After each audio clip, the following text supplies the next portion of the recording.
మనుషుల్లో 3 రకాలు ఉంటారు అని జపనీస్ అంటూ ఉంటారు. ఒకటి కుటుంబానికి తెలిసిన మనిషి, రెండవది స్నేహితులకు తెలిసిన మనిషి, ఇంకొకటి నీకు మాత్రమే తెలిసిన మనిషి.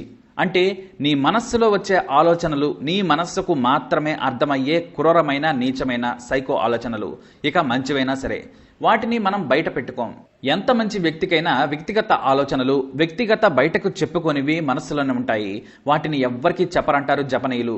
సింగపూర్లో ఇలానే గొప్ప పేరున్న గాయత్రి మురుగన్ అనే మహిళకు చేతులకు బేడీలు వేసి కాళ్లకు GPS ట్రాకర్ వేసి పోలీసులు దారుణంగా ఈడ్చుకుంటూ వెళ్తుంటే జనం మొహం మీద ఉమ్మేశారు.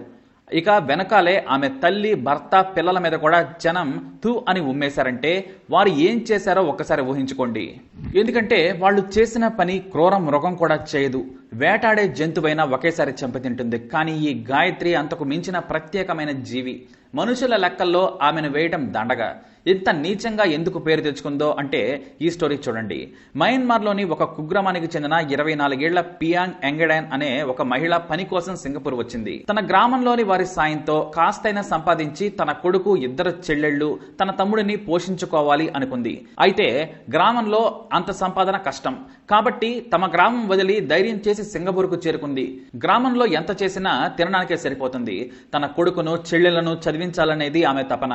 తల్లిదండ్రులు లేరు. దీంతో సింగపూర్కు వచ్చిన తర్వాత కొన్నాళ్ల పాటు కన్స్ట్రక్షన్ వర్క్ చేసింది పియాంగ్. అక్కడ కూడా జీతం వచ్చినా తిండికి ఖర్చుకి ఎక్కువ అవుతుంది. దీంతో బాగా డబ్బున్న వారి ఇంట్లో పనిచేస్తే తిండి దొరుకుతుంది, దానితో పాటు మంచి జీతం వస్తుంది, మొత్తం ఊరికే పంపించొచ్చని ఆమె స్నేహితులు కూడా సలహా ఇచ్చారు. దీంతో సింగపూర్లోనే సంపన్నులుండే బెషన్ ప్రాంతంలోని గాయత్రి మురుగన్ ఇంట్లో పనికి కుదిరింది పియాంగ్. జీతం బాగానే ఇస్తామన్నారు. దీంతో పియాంగ్ సంతోషపడింది. అయితే పల్లెటూరు నుంచి వచ్చిన ఆమెకు సిటీ కల్చర్ తెలియదు. అంతకు మించి సింగపూర్లో ఇంట్లో ఎలా ఉంటుందో అనుభవం కూడా లేదు. దీంతో ఆమె పని మెల్లిగా చేసేది. కొన్నిసార్లు తన పల్లెటూరి జీవితంలో చేసినట్టే అక్కడ కూడా కాస్త పనిని నచ్చినట్టుగా చేసేది. దీంతో గాయత్రి, ఆమె తల్లి ప్రేమ నారాయణ్, ఆమె భర్త ప్రతి దానికి తిడుతూ ఉండేవారు. మొదటి నెల జీతం సమయానికే ఇచ్చారు. అంతవరకు బాగానే ఉంది. దీంతో వారు మళ్లీ తిట్టినా కొట్టినా కూడా అక్కడే బాగుందిలే అని అక్కడే పనిచేస్తూ ఉంది. తమ వారు బాగుంటే చాలు అనుకుంది పియాంగ్. అందుకే గాయత్రి ఇంట్లోనే కంటిన్యూ అవ్వాలనుకుంది. అదే ఆమె కొంప ముంచింది.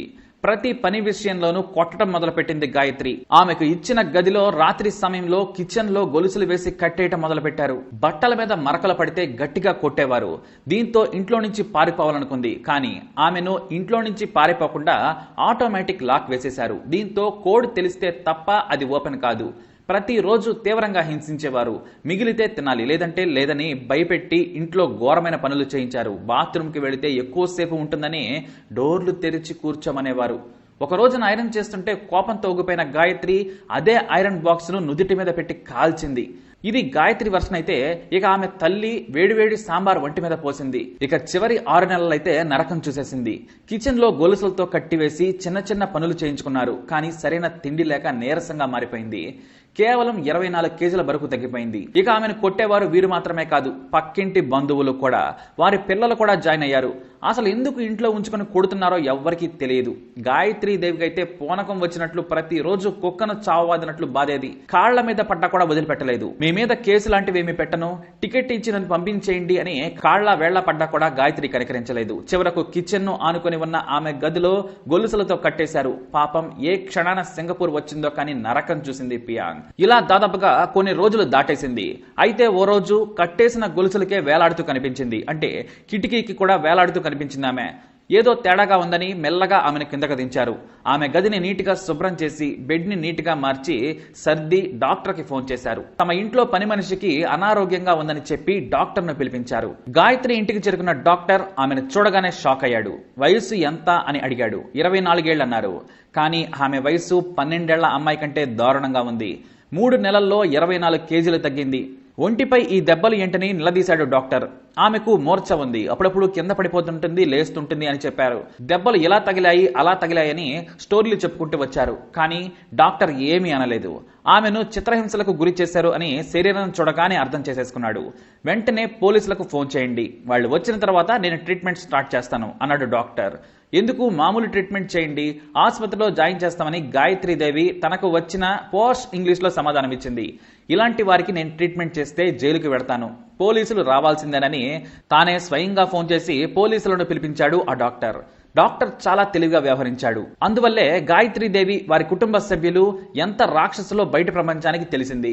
ఎందుకంటే అప్పటికే పియాంగ్ చనిపోయి ఉంది. కానీ ఆ కుటుంబ సభ్యులకు ఆ విషయం చెప్పలేదు. పల్స్ ఇంకా ఉందని చెప్పాడు. ఒకవేళ చనిపోయింది అని చెబితే హడావుడి చేస్తారు, ఆధారాలు నాశనం చేస్తారని చాలా నిజాయితీగా వ్యవహరించాడు ఆ డాక్టర్. పోలీసులు కొద్దిసేపటికి రానే వచ్చేశారు. రాగానే ఆమెను కొట్టి చంపేశారు అని ఒకే ఒక మాట చెప్పి డాక్టర్ అక్కడ నుంచి వెళ్లిపోయాడు. జూలై 26, 2016న పియాంగ్ చనిపోయింది. ఆ వెంటనే ఇంట్లోనే కాదు, ఆ బ్లాక్ లో ఉన్న సీసీటీవీ ఫుటేజీల మొత్తం స్వాధీనం చేసుకున్నారు పోలీసులు. పోస్ట్ మార్టం నివేదికలో సంచలన విషయాలు బయటపడ్డాయి. పియాంగ్ ఒంటి మీద దాదాపుగా 67 గాయాలున్నాయి. గాయాలంటే చిన్న చిన్నవే కాదు, బయటికి కనిపించకుండా అయితే పదుల సంఖ్యలో బోన్స్ విరిగిపోయి ఉన్నాయి. బ్రెయిన్ రక్తంతో నిండి ఉండడంతో తలపై బలంగా బాదడం వల్లే చనిపోయిందని పోస్ట్ మార్టం రిపోర్ట్లో తెలిసింది. దీంతో సీసీటీవీని పోలీసులు ఒక్కసారి చూశారు. చూసిన ప్రతి ఒక్కరూ వణికిపోయారు. ఇంత రాక్షసంగా ఎవ్వరూ ప్రవర్తించరు అని ఏమాత్రం ఆలోచించకుండా పోలీసులు గాయత్రిని, ఆమె తల్లి, భర్త, 2 పిల్లలు, పక్కింట్లో మరో బంధువుని కూడా అరెస్టు చేసి పారేశారు. అయితే పని మనిషిని గాయత్రీదేవి చంపిందంటే చుట్టూ ఉన్న వాళ్ళెవ్వరూ నమ్మలేదు. ఎందుకంటే ఆమె పోలీస్ డిపార్ట్మెంట్ లోనే కొన్నాళ్లు పనిచేసింది. ఆమె తల్లి సోషల్ సర్వీస్ కూడా చేస్తుంది. దీంతో చుట్టుపక్కల వారికి గాయత్రీదేవి అంటే కాస్తంత గౌరవం. కానీ సీసీటీవీ ఫుటేజ్ ను కొన్ని మీడియా సంస్థలు ప్రసారం చేశాయి. వాటిని చూసి జనం కన్నీళ్లు పెట్టుకున్నారు. గొడ్డును బాదినట్లు బాదారు. ఒకరి తర్వాత ఒకరు గాయత్రీదేవి నుంచి ఆమె పిల్లల సైతం చీపురు, అట్లకాడ, గంటెలు, ఒకటేమిటి ఏది దొరికితే అది తీసుకుని కొట్టారు. ఐరన్ బాక్స్ తో తల మీద కాల్చడం నుంచి తన గదిలో కిటికీకి కట్టివేస్తే అక్కడ మలమూత్రాలు పోసిన దృశ్యాలు కూడా చూసి గాయత్రి మీద ఉమ్మేశారు జనం.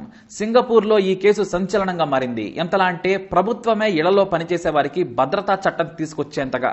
పియాంగ్ చనిపోయి ఎంతో మంది ఇళ్లలో పనిచేసే కార్మికులకు భద్రతనిచ్చే చట్టం తెచ్చింది సింగపూర్ ప్రభుత్వం. ఇక సీసీటీవీ ఫుటేజ్ ను చూసిన జడ్జ్ మొదటగా ఒకటే మాట అన్నాడు, మిమ్మల్ని మనుషులు అంటారా? ఒక చిన్న పిల్లను ఇంత రాక్షసంగా ఏడాది పాటు నరకం చూపించారు. మిమ్మల్ని మృగాలు అనాలా, కుక్కలు అనాలా? చీ, మీకు బ్రతకడానికి అర్హత లేదని జడ్జి కన్నీళ్లు పెట్టుకున్నాడు. విచారణ లేకుండానే ప్రత్యక్ష ఆధారాలు చూసి యావజ్జీవ కారాగార శిక్ష విధించేశాడు. తీర్పు చెప్పిన తర్వాత కూడా మరో మాట అన్నాడు, చట్టం నన్ను ఇంతవరకే పర్మిట్ చేసింది అని. ఆ జడ్జి వ్యాఖ్యలు సంచలనంగా మారాయి. అయితే పైకోర్టులో సవాల్ చేసి బెయిల్ మీద బయటకు వచ్చిన గాయత్రీదేవిని జనం కనీసం మనిషిగా కూడా చూడలేదు. మహిళలను కొడితే సింగపూర్లో తీవ్రమైన శిక్షలు వేస్తారు. ఇక ఒకరిని చంపిన కేసులోనే గాయత్రికి, ఆమె తల్లికి యావజ్జీవ కారాగార శిక్ష పడే ఛాన్స్ ఉంది. గాయత్రితో పాటు పిల్లలు, మరో మహిళకు 10 ఏళ్ల జైలు శిక్ష పడే ఛాన్స్ ఉంది. అయితే మానసిక రుగ్మతల కారణంగా తమ క్లయింట్లు అలా ప్రవర్తించారని కోర్టులో డ్రామాలకు తెరలేపడంతో శిక్ష ఆలస్యమవుతున్నట్లు తెలుస్తోంది. అయినా వారి ప్రవర్తనకు శిక్ష మాత్రం తప్పక పడుతుంది. కేవలం శిక్షా కాలాన్ని తగ్గించుకునేందుకు నాటకాలు ఆడుతున్నారంతే. అంతేకాక పియాంగ్ కుటుంబానికి భారీగా నష్టపరిహారం ఇస్తామని కూడా లాయర్ల ద్వారా కోర్టుకు చెప్పింది గాయత్రి. కానీ ఆమెను చూస్తేనే జనం ఇప్పుడు సింగపూర్లో చీ అని ఉమ్మేస్తున్నారు. మరి చెప్పండి, వీళ్ళు ఏ రకం మనుషులు? 3 రకాల మనుషులే ఉంటారు, కానీ ఇలాంటి మనుషులు ఏ రకం? తప్పకుండా మీ అభిప్రాయాన్ని కమెంట్ ద్వారా తెలియజేయండి. వీడియోని లైక్ చేయండి, షేర్ చేయండి, మా ఛానల్ని సబ్స్క్రైబ్ చేసుకోండి.